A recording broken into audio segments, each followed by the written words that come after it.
You have to trust Trump on this. But you do not do it like this. He has done damage in 2 months to this country that we have not seen since, wait for it, 2020. Who was president in 2020? Donald Trump. I definitely think that we should be damaging a system that has systematically disadvantaged American workers for decades. I'm not saying the stock market doesn't matter, but I think to look at that as the only metric or indicator, I think sort of misses the forest for the trees. My neighbor, she's 93. She's not the elite. Now you just tell me, how do you justify this vandalism? I would suggest maybe if you're 93, all of your money shouldn't be in stocks. She lived through the Blitz. If she's 93 years old in England, I think she could handle a few days of stock market turmoil and end up being okay. One of the biggest revelations since Trump's Liberation Day tariff bonanza is that X has so many economists and stock traders. 99% of active users are 100% certain that we're either barreling into a Great Depression or that the roaring 20s are back for the 21st century. And suddenly every Democrat talking head on television is the Wolf of Wall Street. President Trump, for now, is holding the line. I don't want anything to go down, but sometimes you have to take medicine to fix something. I talked to a lot of leaders, European, Asian, from all over the world. They're dying to make a deal. But I said, we're not going to have deficits with your country. We're not going to do that, because to me, a deficit is a loss. We're going to have surpluses, or we're at worst going to be breaking even. Now, what's going to happen with the market, I can't tell you, but I can tell you our country has gotten a lot stronger. Well, the big question is how much medicine the American people are prepared to take, if not the wider world.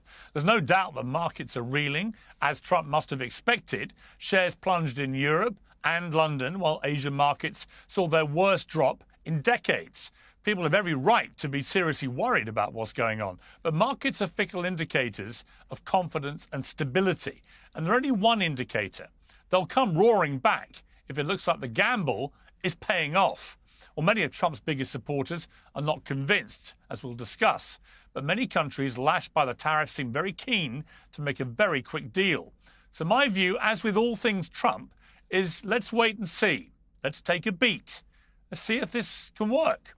The problem with hitching yourself entirely to a single wagon is that it can end up racing down a steep hill and over the edge of a cliff. That's why so many in the legacy media are taking a very belated interest in everything from Hunter Biden's laptop to President Biden's dementia, a subject that continues to make Democrats squirm. Don't you think your party needs to acknowledge that President Biden was not up for the job of running for re-election and that this was a major mistake by the Democrats? He made that decision.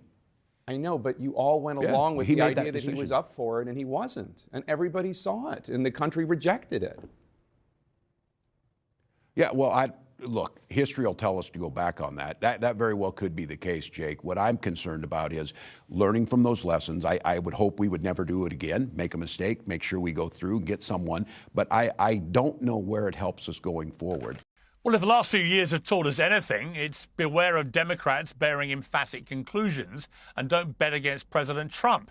Well, to debate all this, I'm joined by Natalie Winters, the co-host of Steve Bannon's War Room, the founder of OutKick, Clay Travis, the host of Democracy-ish podcast, Jarhat Ali, and Amy Parnes, the senior correspondent at The Hill and author of Fight Inside the Wildest Battle for the White House. And Richard Quest from CNN, the Business at Large editor there, will be joining us very shortly too. So welcome to all of our guests. Clay Travis, let me start with you. Even for Donald Trump's biggest supporters, of whom there are many, this is a moment of concern where they're thinking, does he know what he's doing? Do you think he knows what he's doing? I do, Piers, and I just interviewed Trump a couple of weeks ago on Air Force One, and I know you've interviewed him several times. I think it was the 11th time that I've interviewed him in the last 5 years, which has to be up there. And what struck me in terms of his overall composure and comportment was this is a guy who doesn't care what anybody else says anymore. And I don't think it's been talked about enough, the July 13th assassination attempt. What it did when he survived that attempt and then also survived the attempt at West Palm Beach at his golf course is he is convinced, I believe, that he has a short period of time to truly do whatever he thinks is best in the interest of the American public. And I would say there are three big categories that he's focused on right now. One is the border, which nobody talks about anymore because the United States southern border is effectively closed. Now, getting the violent perpetrators of crime out of the country is still underway, but he shut down the border. The second, I would say, is a focus in general on trying to get the American marketplace to work in a strong fashion. And he understands that that is a major battle because our trade policies have been broken. The third's the budget, where he's got Elon Musk underway. Those are the three big things that I think he has undertaken in the first 100 days. I think he knows he has to get them fixed in the first 18 months because by the time we get to the summer of next year, we're going to be well on our way to the second term. And he is taking big swings. He is doing what he believes is the absolute best to put America on the best footing for the next several decades. This is not a tiptoe up. This is not a sort of make little changes along the margin. He believes there are three major issues that has to be fixed, and he has dove into them fully to try to get them fixed instead of just trying to, like I said, kind of cut around the edges. This is an implementation of a massive change in all three major areas. One of them is 100% a success already. Stock market's not pleased so far with this one. And I would suggest that Elon Musk and Doge is headed to being a massive success as well. But Clay, very quickly, a difficult question for you. If this was Joe Biden who'd done this and tanked global markets out of nowhere, not because of a reaction to a crisis, but entirely through a deliberate decision to slap unprecedented tariffs on the entire planet, would you be so enthusiastic, or would you be calling it one of the biggest disasters in modern presidential history? It's a good question, Piers, and I think let's go to look at what Joe Biden did. Really, this is mostly about China, right? Because China has flouted American global commerce and global commerce in general by deciding that they're going to be making products in different countries, whether it's Vietnam, whether it's Cambodia, to avoid having to deal with the larger issues of fair trade, right? They're moving all their shipments into Mexico, for instance, to take advantage of the fact that there aren't substantial tariffs inside of the North American continent.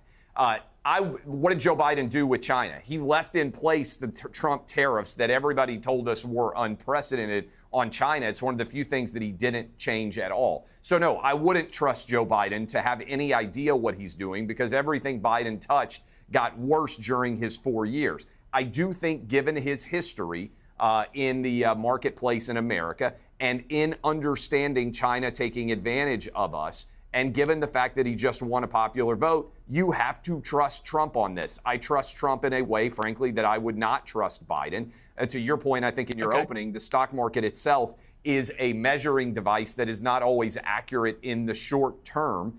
And, you know, my advice to everybody out there, I don't know about you, Piers, I buy S&P 500 index funds. And I put them away, and every 10 years they're going to double on average because I believe in American exceptionalism and also that we're going to continue to lead the globe. And I think that's what Trump is trying to ensure. But no doubt at all, I wouldn't trust Joe Biden on anything because everything Joe Biden touched, whether it was a withdrawal from Afghanistan, whether it was the southern border, whether it was violent crime in America, whether it was inflation. Remember, he took it up to 9%. I'll point out that all the people panicking over the stock market now didn't panic in any degree when the stock market didn't move in any way and actually was down for the first 2 years of Joe Biden's presidency. I trust Trump on the economy, and I think he's going to get this worked out.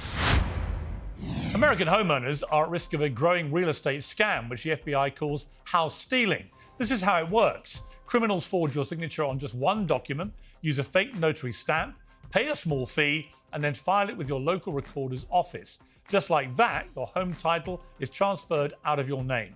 Scammers can then take out loans using your equity as collateral or even sell the property behind your back. You won't even know it's happening until you start getting collection or foreclosure notices. When was the last time you checked your home title? I own a home in the United States, and the answer for me is never until now. That's why I trust Home Title Lock.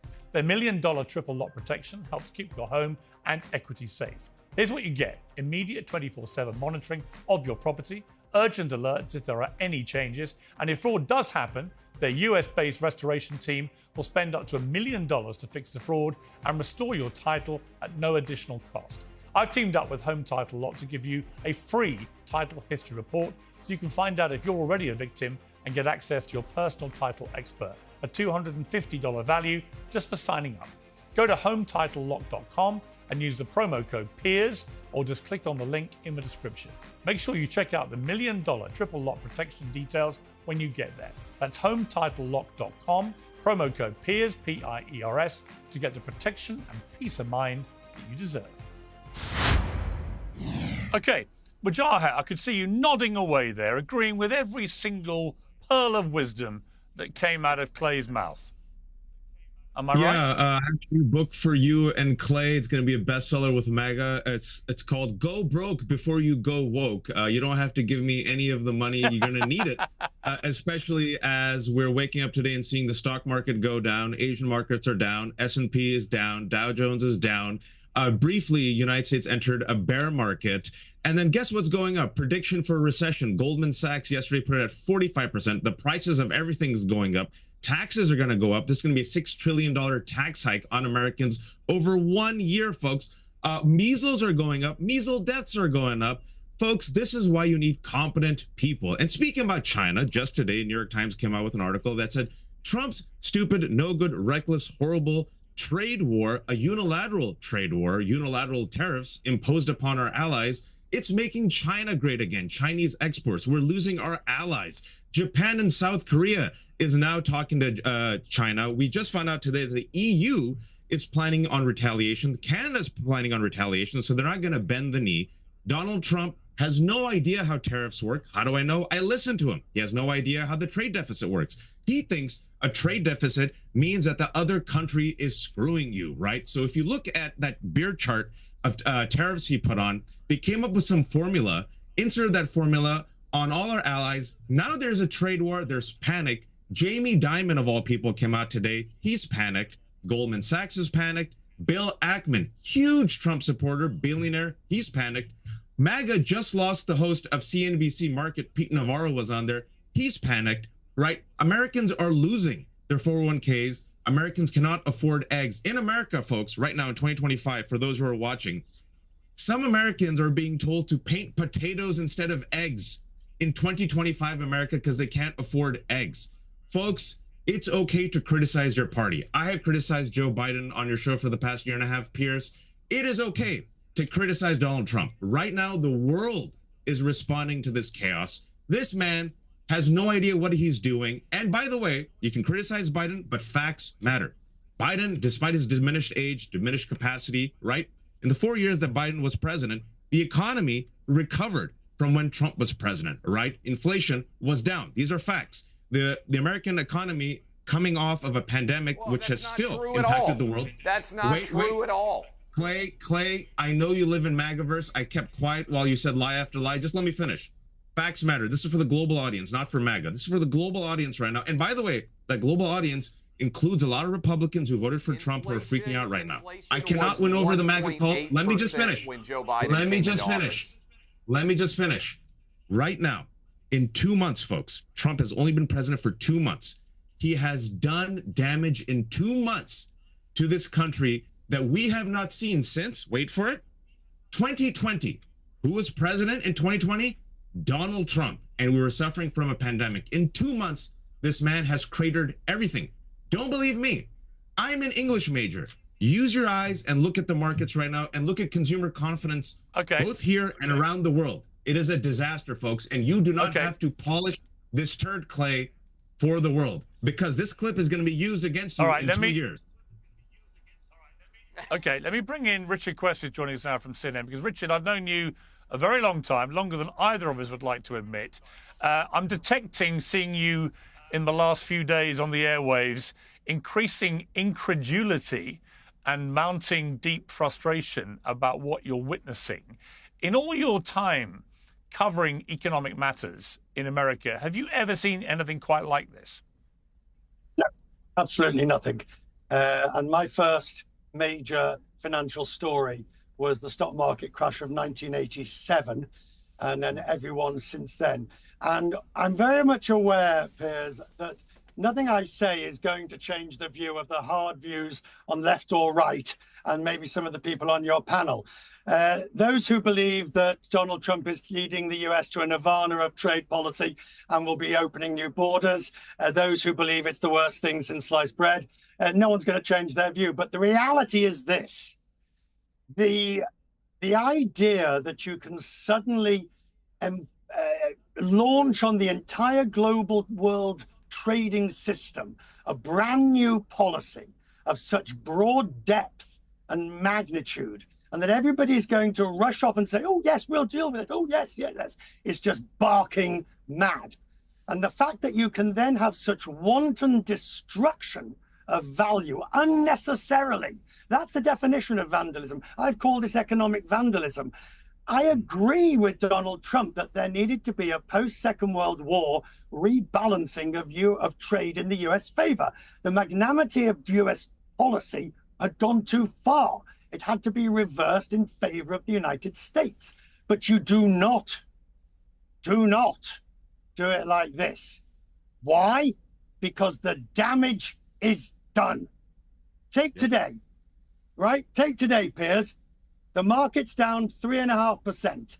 There is a rumor that Donald Trump's going to give a 90-day pause on the tariffs. The market shot up 3%, the Dow. That rumor was proved to be false. It went back down again. Now, if anyone on this panel can tell me this is evidence of responsible policymaking in the 21st century, please go ahead.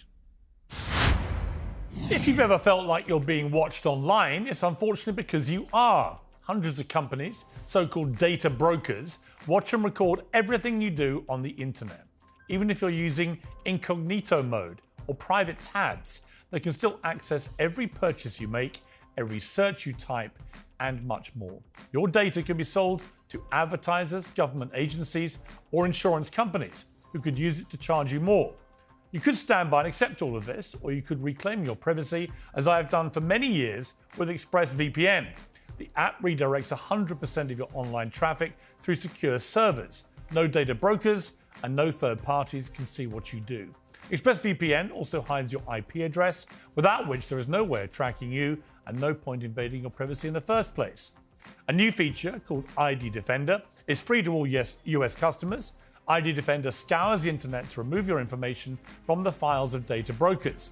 This is the #1 rated VPN by experts at CNET, PC World, and The Verge. And right now, you can get an extra 4 months of ExpressVPN for free. To scan the QR code that we're showing on the screen, or go to expressvpn.com/peers to get 4 extra months for free. That's expressvpn.com/peers.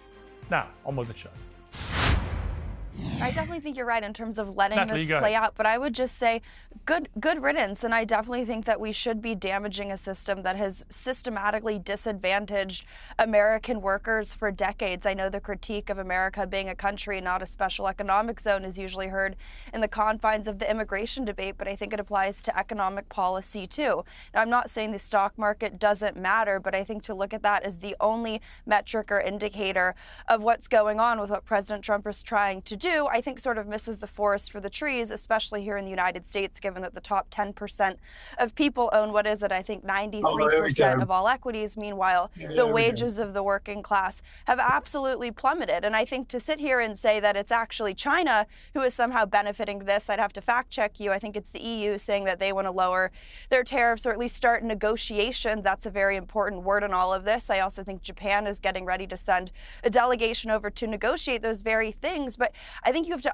understand the systematic abuse that the Chinese Communist Party has waged against this country for decades. Intellectual property theft, illegal trade subsidies, currency manipulation, exporting their work to other countries because we sanction them directly. That's why this tariff program is so vast, to avoid any loopholes or cutouts for other countries. I know it's nice to maybe pat on the backs of the Wall Street elites who are apoplectic over what's going on in the stock market right now, but the lived experience for America's working class, the status quo is demonstrably worse and more radical than what you're seeing happen in the stock market right now.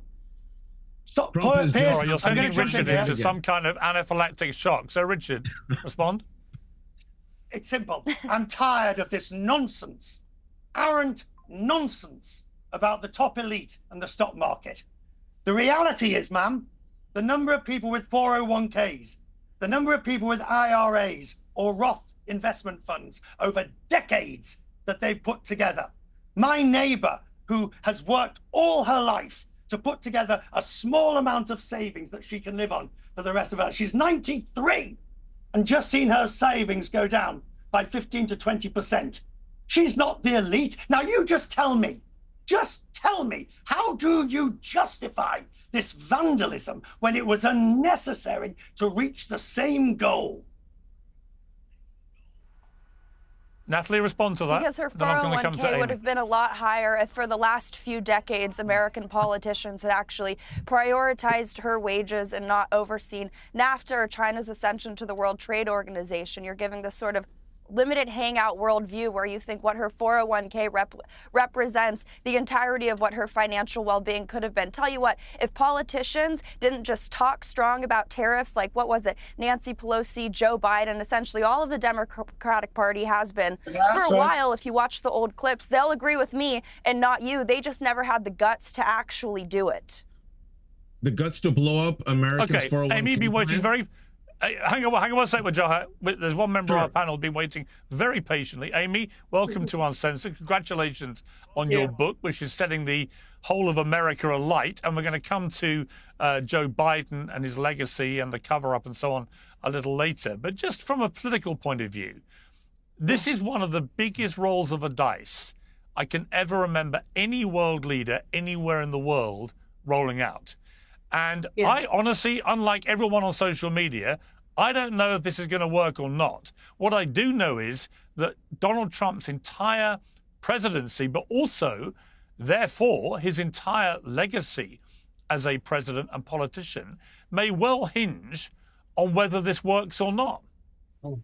Oh, it absolutely hinges on this, Piers. And here's the real talk. I'm hearing from a lot of Republican strategists, lawmakers, others who support Donald Trump and support his policies, and they are nervous. They are so nervous about what is happening right now because they know that they're going to go home to their districts for the Easter break, and they are going to hear a mouthful from people who supported the president and supported him because he backed the economy and campaigned on the economy and ran a good campaign talking about the economy.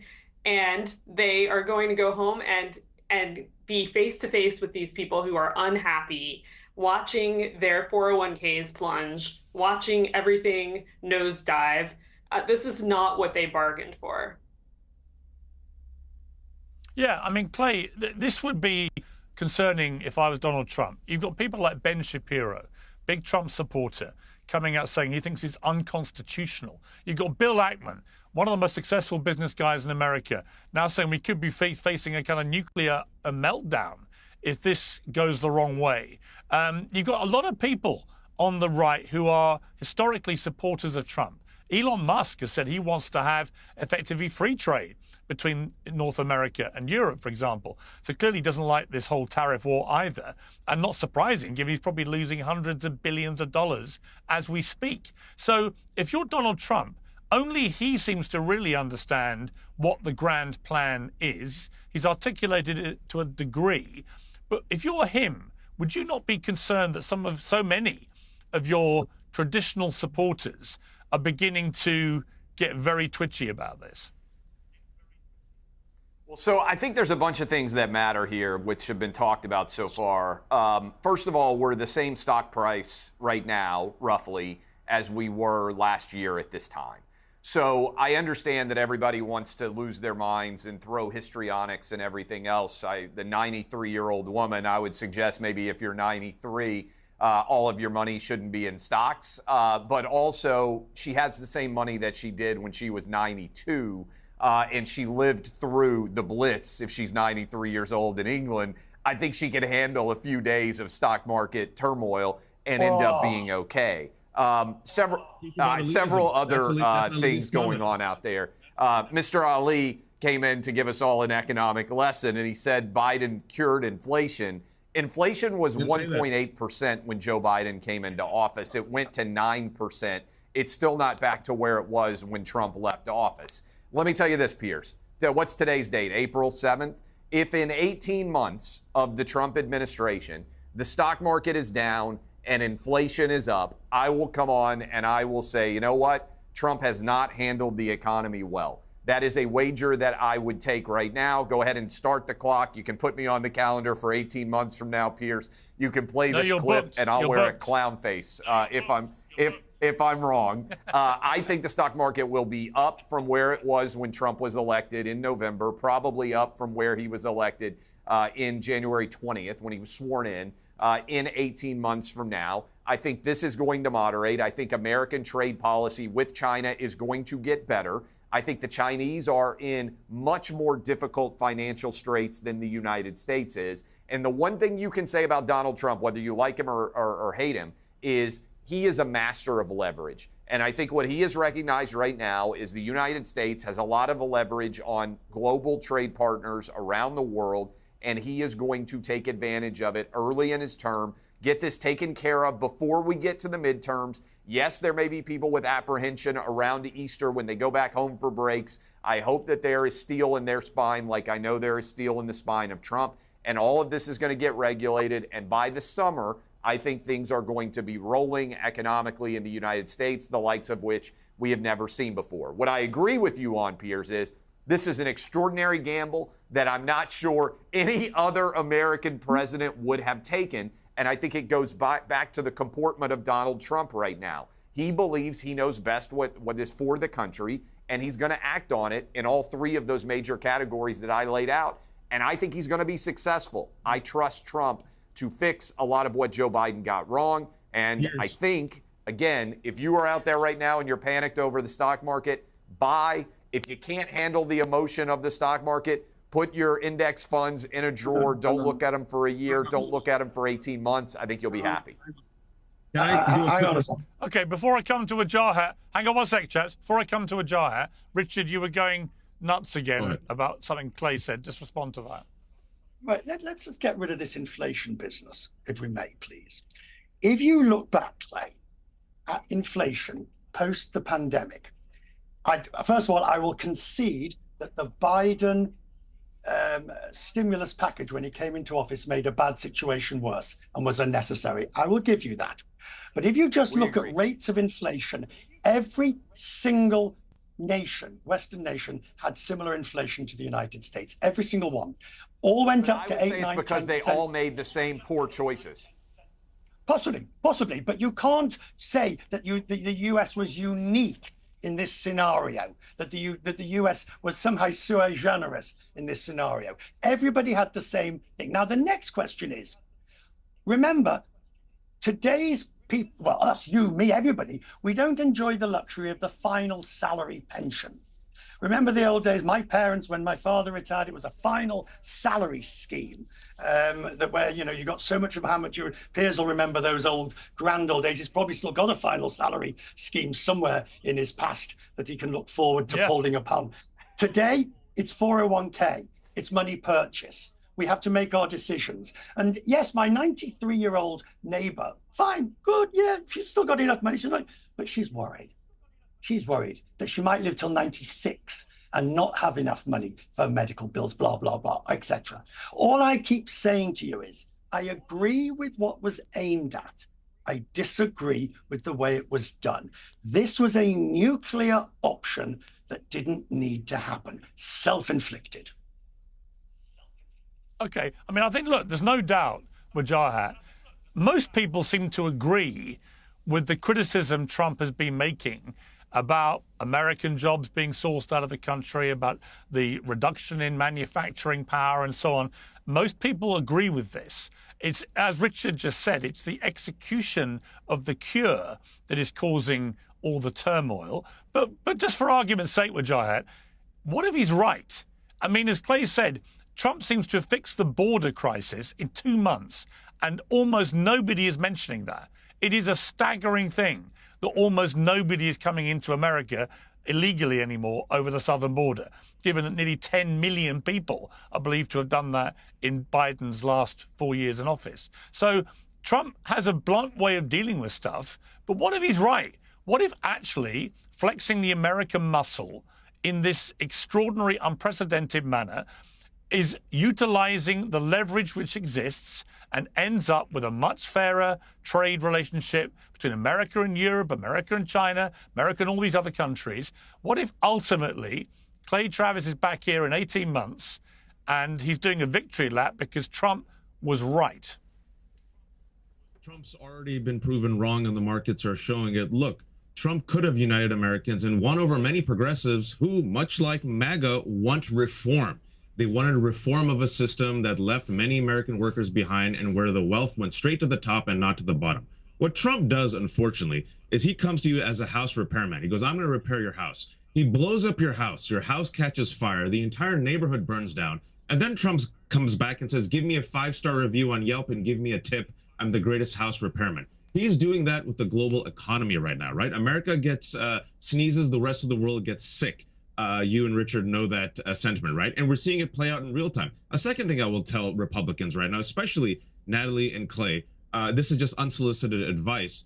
Politics. Donald Trump was elected because why? He said he will bring down the price of eggs. He will bring down the price of groceries. He will reduce inflation. The number one topic was economy. The number one concern for American voters right now is the economy. Immigration has gone all the way to 4th. It's the economy. So right now, nothing sounds more elitist, more out of touch, more condescending, more cruel, more sociopathic to Americans and Brits. I agree with what Richard was saying right now. You should listen to him. He is actually on point. Then telling Americans and Brits, people who have worked their entire lives just to save a little bit of money, people who have worked their entire lives to have a little bit of Social Security, hey, buy the dip. They're not millionaires. They're not multimillionaires. They're not rich like Clay or like Megyn Kelly or like J.D. Vance who are telling people this advice. They are struggling to buy eggs, and you're telling them just write it out. They won't write it out when they lose their home, their 401k, their jobs, their Social Security. Hundreds of thousands of federal employees have lost their jobs because of DOGE. They've lost their insurance. Consumer confidence is down. We have lost jobs. Now they're coming after Social Security, Medicaid. There's going to be tax hikes. You're telling people, as you're sitting there with 7 figures, even high 6 figures, hey, write it out, grandma. That is cruel. It is a terrible political statement and policy. You promise people, Donald Trump promised people, he's going to come in, he's going to bring the price of eggs down, he's going to fix the economy, he's going to bring inflation down, he's the king of the art of the deal. And now this utter chaos in real time. Look at the markets in real time, and already people were struggling. Folks, this is going to be disastrous. And Clay, I'm going to keep you to your word. I expect you to be in clown paint, and I want you to wear a big red nose, and you can eat some halal crow as well. I will be back. Okay, Can I respond to this, Piers? Can I respond quickly? Very quickly, I want to talk to Amy about her book, because that's also I will wear the greatest clown costume of all time. The price of eggs down 50%, by the way, since he cares so much, and below where they were when Biden was in office. And the price of gas is at a 5-year low. 40% of Americans have no stocks at all. They look at the price of groceries and they look at the price of gas. Both are down since Trump came into office. Clay, they have to pay more due to the stupid trade war and tariffs. All of us have to pay more for goods for an unnecessary reason because Trump installed and created this horrific trade I would say, Vijaya, okay, but I would say, as with all things that Trump does, normally it's followed by a few days of utter hysteria, whatever he says, and then there's a moment to actually see what he's really doing and what he's actually going to do and whether it's going to work. I don't know, right? So I genuinely am one of those freakish people in America right now who does not know what's going to happen here.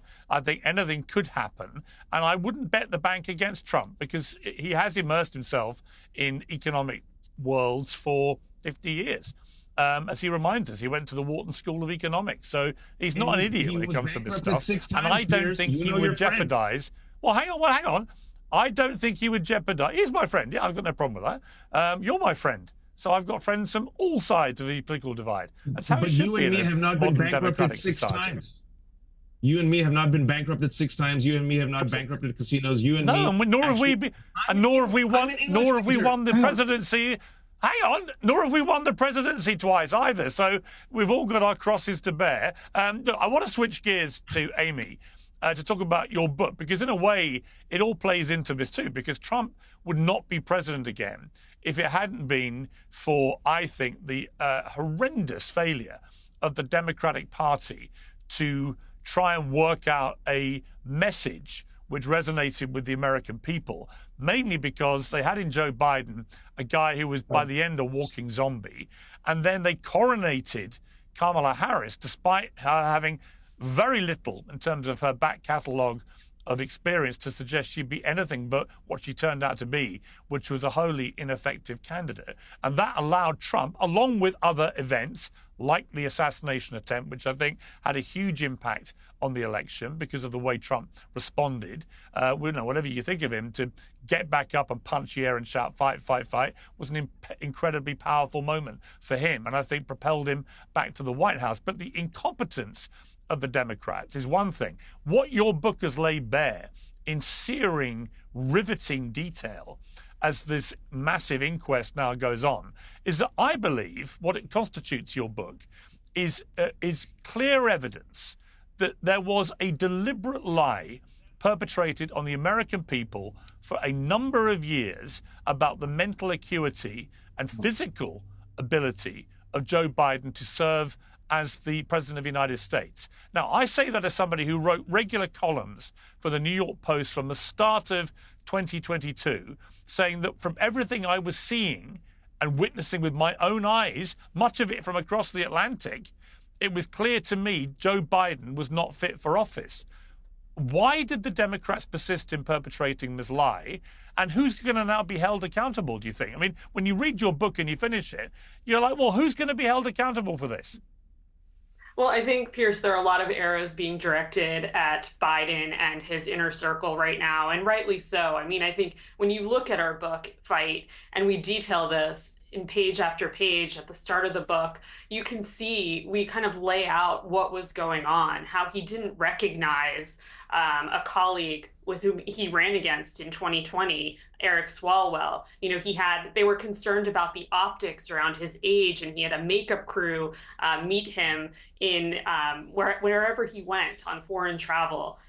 We detail how he was sort of lost. He took a group of people on a tour around the White House, and was sort of lost wandering around, and people observed all of this and continued to let it happen. And then we detail about what happened with the switch and why Kamala Harris. And one source admitted to us, well, we picked her, at least she has a pulse. And that's not the right strategy you need when you want to defeat someone like Donald Trump. Making America healthy again is all the rage, and many people are inspired to put their fitness first again. That's why I'm excited to be working with Don and my team at Jacked Up Fitness, which is an amazing American company. Last week, they installed their flagship Jacked Up Power Rack Pro for none other than RFK Jr. and his team at the Department of Health HQ. And I'm next. They're coming to my house to set up my Power Rack Pro, and I can't wait to flex these guns. It has everything you need for a full-body workout at home. There's a cable crossover system integrated with 200-pound weight stacks, and the Smith machine is set up for hundreds of exercises. Basically, everything that you could do at the gym. If you're new to all this, the Get Jacked Up program offers full-body video workouts led by celebrity trainers like Kim Lyons and Clark Bartram. Just press play and follow along. Join me. Go to getjackedup.com and sign up for free. Order your Power Rack Pro and save 10% with promo code PIERS. No more excuses. I mean, Natalie, I was watching, and to be fair to Ujaya, he never tried to pretend anything different. There were people on the left who absolutely saw this for what it was. But in terms of the lie perpetrated on the American people, I'm not American, but if I was, I'd be unbelievably shocked and outraged by the contents of this book, because what it shows is, like I said, clear proof that a lot of people around Biden, his family, the people that worked for him at the White House, all the big donors, the former presidents, Barack Obama, the Hollywood crowd led by George Clooney, they all knew for a long time that Biden was not fit for office. And yet he was allowed to carry on not just being president, but also commander-in-chief of the American Armed Forces, having to make potentially incredibly big decisions in the middle of the night. I feel outraged on Americans' behalf. Yeah, I would certainly say I'm outraged, but definitely not shocked. If anything, I think it goes more to the heart of the issue, which is the cover-up, if not outright conspiracy, that I think a lot of these legacy media outlets, in conjunction with sort of the dark money apparatus of the Democratic Party, so many of his top advisors, which is something that I think we on the Republican side have been talking about for years, and we get called crazy conspiracy theorists. My only question would be if you could cover and hide the mental acuity, if not just outright complete mental degradation of the sitting president, which, by the way, I don't think was just happening in the final few months of his administration. I think it was there from day one. I think you look at the just disastrous withdrawal from Afghanistan. I think it goes all the way to the top. But what else are they lying about? What else are they using the legacy media to cover up? I mean, that seems to me to reek to high heaven. I really don't know what could be more of a national scandal. And I think the most important point, too, that I would make as someone who is one of the new media members in that White House press briefing room, they have been apoplectic about the addition of new media, streaming services, podcasts into that room, because I don't quite know, we're still beating and trouncing them in terms of viewership.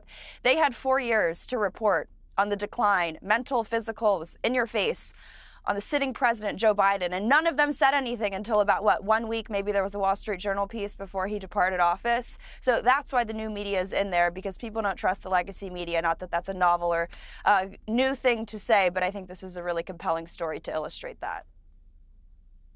Well, Richard, as the honorary member of the legacy media sitting on the panel, would you concede that the legacy media collectively massively dropped the ball with Biden, was nowhere near critical enough in terms of obvious what we were all witnessing with our own eyes?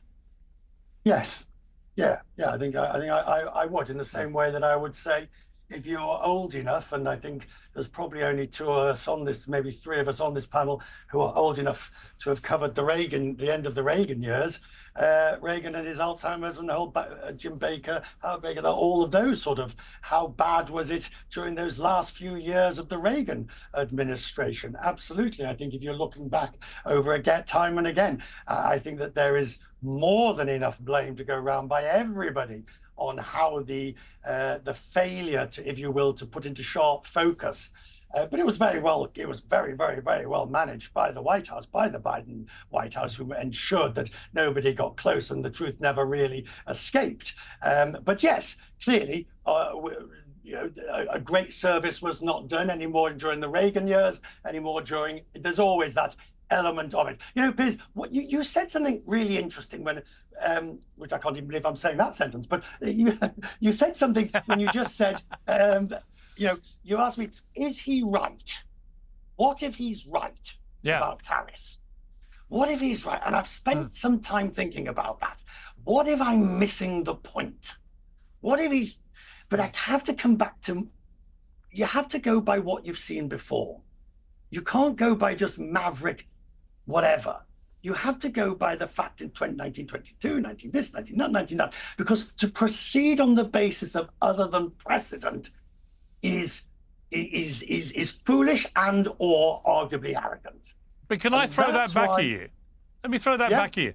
Yeah, but let me throw that back at you. I would say the precise reason Donald Trump is doing this is because he believes everything that's gone before in the management of the US economy has failed. And he would point to a debt of $37 trillion as the clear evidence that the established way of doing things has actually been a disaster that could ultimately, as Elon Musk keeps warning, could ultimately bankrupt America. So everything, I do understand, I've said this to Trump myself, I do understand the grand vision here, and I don't disagree with it. I just don't happen to know enough about how this is going to play out as to whether he's right or not. But I think to to everyone on the establishment side of economics would have to look at themselves and say, does $37 trillion worth of debt indicate that system has worked? I agree with you, and I absolutely agree with you that he was elected for change, and I agree with you that he was elected for massive change, completely in the same way Thatcher was elected for massive change in Britain, and we went through that whole business in the 1980s completely. He has a mandate to change. But if I said to you, Piers, you know, the economic policy is to drive the wrong way on the interstate, but don't worry, other cars will get out the way. But don't worry, common sense tells you don't do it, and history and precedent tells you don't do it, but you go ahead and do it. Well, hang on. Well, hang on. If you're in a massive tank, it probably works. If you're in a massive tank, it's a bit like when works, I would equate it. Well, I would equate it if an elephant walks along the road the wrong way in the African bush. Every other animal gets out the way. Where does the 500-pound gorilla sit? Wherever it wants. But now we've got something. Can I just give you an example? I've just been watching on the wires now. Donald Trump has now threatened to increase the retaliatory tariffs by 50% against China because China's had the temerity to put its 34%. This is how trade wars happen. Now, where do you go? Let's say, and by the way, he's going to do this tomorrow. Right, he's going to do this tomorrow. So now tell me, anybody, what happens next? He does it, they do it. The EU jumps in. Trump's, it's not sensible. Well, I don't know the answer. What I would say, let me bring Wajahat in here. I mean, Wajahat, let me just say something. I've known Trump for 20 years. I've interviewed him 30, 40 times. And I remember the first time I interviewed him for British GQ magazine. You can go and read it. It's online. He talks passionately then about his anger at the way China rips off America. And he was feeling that nearly 20 years ago. This is not something he's just suddenly thought about. This is something that's been burning away inside Donald Trump. I think the first time he talked about tariffs as a potentially effective economic weapon was in the late 80s. So this is not something that should be a surprise to anyone. And also, Wajahat, unlike a lot of presidents, Trump is doing exactly what he said he'd do. The scale of it might be bigger, but he made no pretense in the campaign of not wanting to deploy tariffs as a big stick to, as he put it, redress the trade imbalances around the world that the United States had. I remember I was on your show and I told your audience that Donald Trump went on Joe Rogan's show and said the most beautiful word in the English language is tariffs. And in the 80s, you're right, he believes that the trade deficit, he doesn't understand trade deficits, which means that Wharton needs to give back Donald Trump all his money. He thinks any trade deficit means that America is being what? Screwed. He's thought this way since the 80s. This is why he needs to rely on experts and not Laura Loomer or Pete Navarro, who goes by Ron Vera and cites himself in his book. Donald Trump needs competent people. Donald Trump needs to listen to Richard on your show. What just happened right now? Richard's right. Breaking news. Trump threatens an additional 50% tariffs on China, which could bring the tariff rate for some Chinese imports to more than 100%. I'm an English major, and even I know that is terrible for the U.S. economy, for the U.S. consumer. Why? Because tariffs are taxes that are paid by the consumer. And what's going to happen with tariffs? They're inherently inflationary. So the price of everything is going to go up. And like Richard said, China did not bend the knee to Donald Trump, right? That was his big gamble. I'm in my Cybertruck going against traffic. I'm in my tank. Get out of the way. You're going to get crushed, right? China didn't bend the knee. Canada didn't bend the knee. Just came out in New York Times that EU is promising retaliation, escalation, trade war, global recession. Folks, this is a disaster. And I'll say something to connect to the book. This is where I want to give my panelists, MAGA friends, not my foes. I'm not a sociopath. I don't need people to suffer in order to feel great again. Even people who voted for Trump, folks, I'm talking to you. This is not good for you. You can criticize your party when they're doing wrong. You can criticize Donald Trump when you're doing wrong. I criticize Biden all the time. Democrats are criticizing their party. The favorability rate of Democrats is at 29%. This is disastrous, and Republicans in the House need to step in, just like, and I'll give credit to a few Republicans. I agreed with Rand Paul for the first time last week. Rand Paul was with Tim Kaine talking about how disastrous this trade war is. These tariffs are not just for the economy, but also for, wait for it, politics. They have to run for re-election. So some Republicans in the House and some new media, you know, people like Natalie and others, need to whisper to Donald Trump that he is taking the Cybertruck off the rails and off the hill, and that Cybertruck on its own might explode.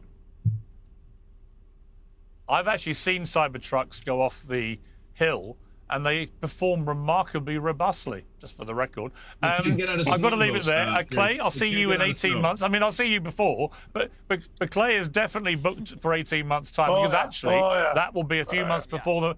That will be a few months before the midterms. In fact, I'll reconvene the entire panel and replay what all of you said, because it will be fascinating. Because if it hasn't worked in 18 months and the economy's floundering, then the Republicans will get an absolute shellacking in the midterms, and they'll get a shellacking in the general election that follows, and Trump's legacy will be destroyed. Conversely, if it does work, Trump gets on Mount Rushmore. I've got to leave it there. Amy, I loved your book, Fight Inside the Wildest Battle for the White House, a riveting read, making justified headlines everywhere, and a pretty shocking indictment of the cover-up to protect America from knowing the truth about its last president. At least this one can string a sentence together, which is a major upgrade. So thank you all very much indeed. It'll be a wild ride to see where this all goes, but I really appreciated all your perspectives. Thank you. Piers Morgan Uncensored is proudly independent. The only boss around here is me. If you enjoy our show, we ask for only one simple thing. Hit subscribe on YouTube and follow Piers Morgan Uncensored on Spotify and Apple Podcasts. And in return, we will continue our mission to inform, irritate and entertain. And we'll do it all for free. Independent, uncensored media has never been more critical, and we couldn't do it without you.